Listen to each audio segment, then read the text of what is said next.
Assalamualaikum warahmatullahi wabarakatuh. Selamat pagi anak-anakku yang tercinta.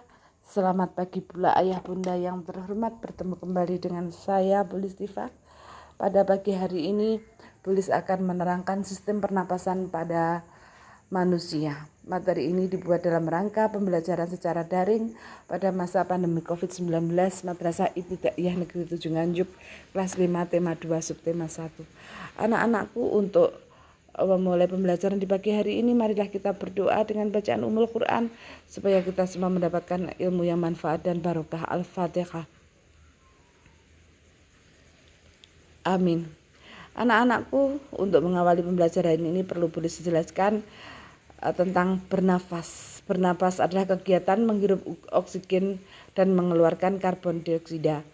Jadi bernafas adalah kegiatan yang dilakukan oleh manusia, hewan, dan tumbuhan untuk menghirup oksigen kemudian melepaskan karbon dioksida.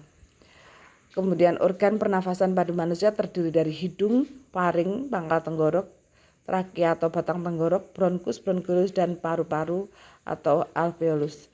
Anak-anakku, marilah kita pelajari satu persatu alat-alat pernafasan pada manusia. Yang pertama adalah hidung. Anak-anakku, kita semua kan mempunyai hidung. Coba kalian pegang hidung kalian masing-masing. Di sana akan kamu dapati 2 buah lubang hidung. Ya, di dalam hidung ada rambut-rambut halus, ya. Di dalam rongga hidung terdapat rambut yang halus yang berfungsi untuk menyaring kotoran yang masuk bersama udara. Anak-anak, kotoran yang udara yang masuk ke dalam hidung tidak semuanya bersih. Di sana ada udara yang kotor yang berasal dari asap kendaraan bermotor atau dari debu atau yang ada kuman dan penyakit yang di sana kemudian masuk ke dalam hidung kita sebelum sampai ke paru-paru. Maka di dalam hidung sudah ada penyaringan tingkat pertama, yaitu yang dilakukan oleh bulu-bulu halus yang berada di dalam hidung. Setelah disaring oleh bulu halus, kemudian diendapkan atau lengket, dilengketkan oleh lendir yang berada di dalam lubang hidung. Ya, anak-anak, saya ulangi lagi, setelah udara masuk ke dalam hidung tidak semuanya bersih, maka ada udara yang kotor, kemudian disaring oleh rambut-rambut yang halus yang berada di dalam hidung, kemudian diendapkan dan dilengketkan oleh lendir yang berada di dalam lubang hidung, kemudian dikeringkan. Setelah kering kita buang, itu namanya kotoran hidung atau tai hidung, atau kita menyebutnya dengan upil. Itu anak-anak, itu adalah kotoran yang tidak boleh masuk ke dalam paru-paru, sudah dilakukan penyaringan oleh bulu hidung dan lendir yang berada di dalam lubang hidung. Anak-anakku, tidak itu saja. Sampainya di lubang hidung, jika di sana terdapat kotoran yang tidak dapat disaring oleh bulu hidung ataupun lendir, kemudian akan memaksa masuk ke dalam paru-paru kita, tapi hidung kita sudah tidak maunya, dia tidak mau menerimanya, maka hidung kita akan terasa gatal, ya. Apabila kemasukan udara yang kotor atau kuman atau virus, itu hidung kita akan terasa gatal, kemudian dikembalikan lagi berupa bersin. Jadi ketika ada orang yang bersin hacing begitu, ya, misalkan suaranya jedar gitu, kita disunahkan untuk membaca hamdalah. Karena apa? Karena alhamdulillah kita bersyukur kuman-kuman tidak jadi masuk ke dalam paru-paru, jadi dikembalikan lagi keluar dengan bersin seperti itu. Subhanallah, Allah menciptakan tubuh kita dalam keadaan yang sangat sempurna sekali. Maha suci Allah.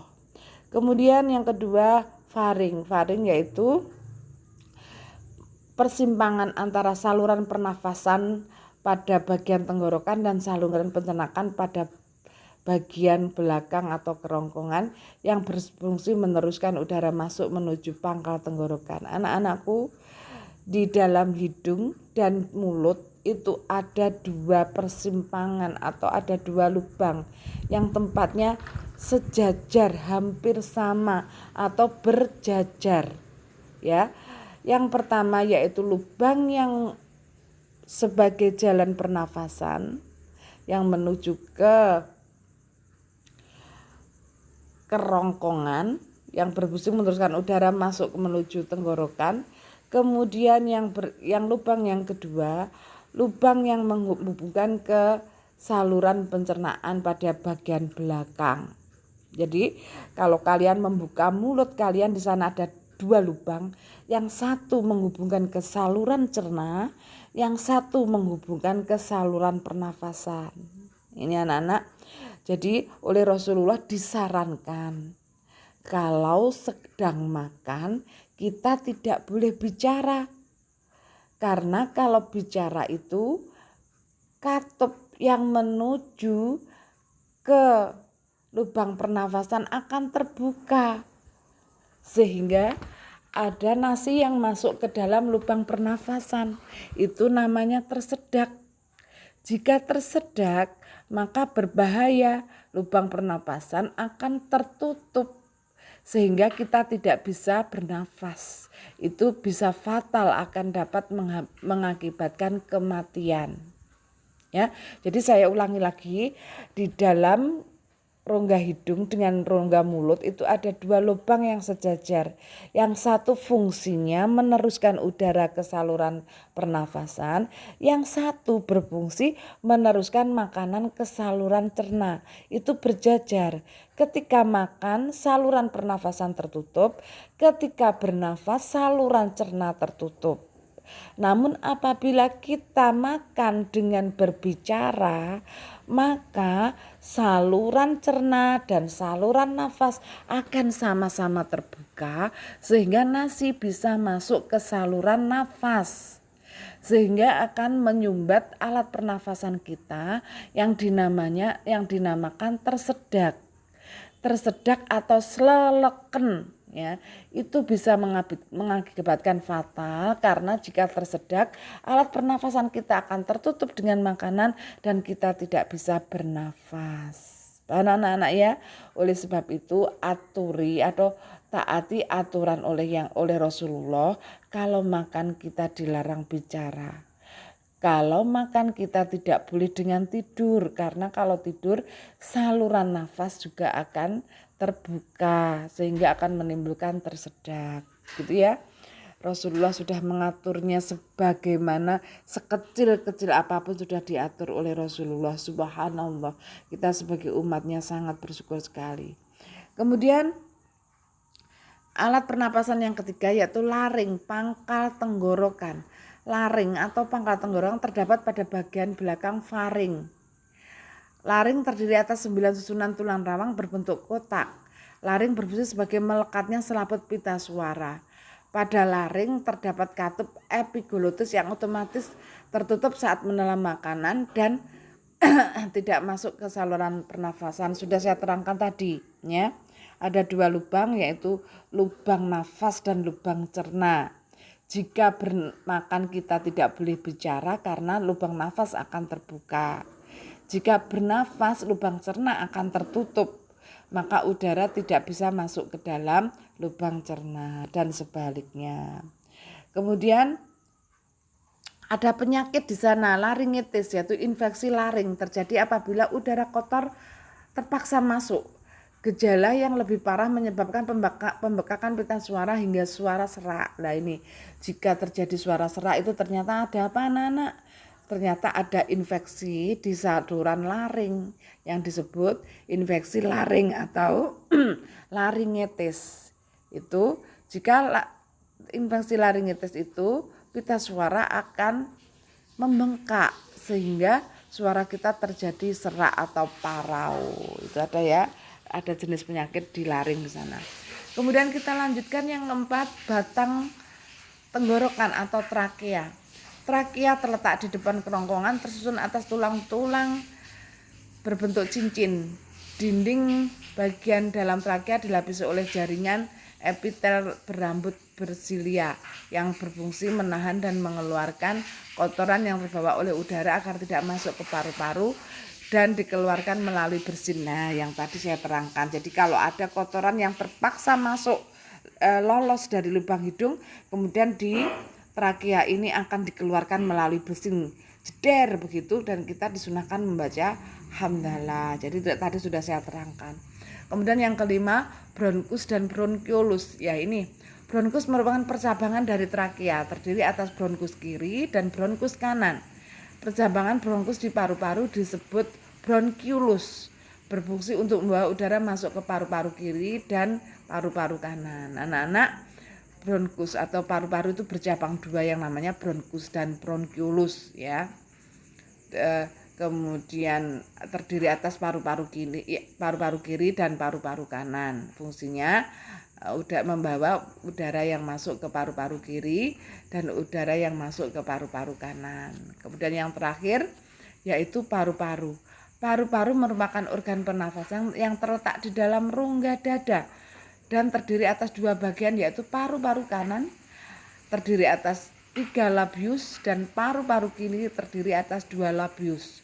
Pada paru-paru terdapat bronkus dan bronkiolus. Nah, ini lecah tadi ya. Paru-paru bercabang dua, bronkus dan bronkiolus. Bronkiolus mengalami percabangan yang di ujung-ujungnya terdapat gelembung alveolus.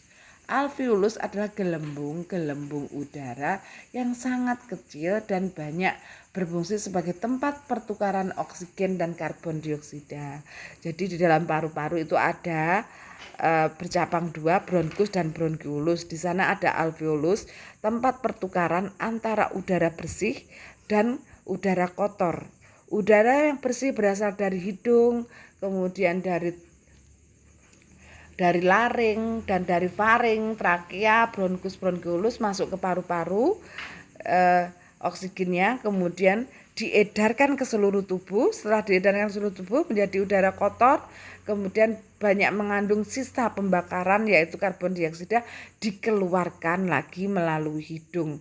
Nah, tempat pertukaran antara udara bersih yang banyak mengandung oksigen dan udara yang kotor sisa pembakaran yang banyak mengandung karbon dioksida itu terdiri atau berada di alveolus. Alveolus yaitu tempat pertukaran oksigen, karbon dioksida, dan uap air sisa hasil pembakaran pada manusia. Ini anak-anak, lebih jelasnya besok akan Bulis mendatangi kalian satu persatu di kelompok kalian, kelompok 1, 2, dan 3. Nanti akan saya jelaskan di sana sejelas-jelasnya. Namun sebelum kita bertemu kelompok 2 dan kelompok 3, yang kelompok 1 tadi sudah ketemu tadi pagi, kelompok 2 dan kelompok 3, persiapkan kalian untuk menjawab soal-soal di bawah ini. Persiapkan kalian memahami materi-materi yang Bulis kirim, yaitu alat pernafasan pada manusia dari hidung sampai paru-paru sampai alveolus.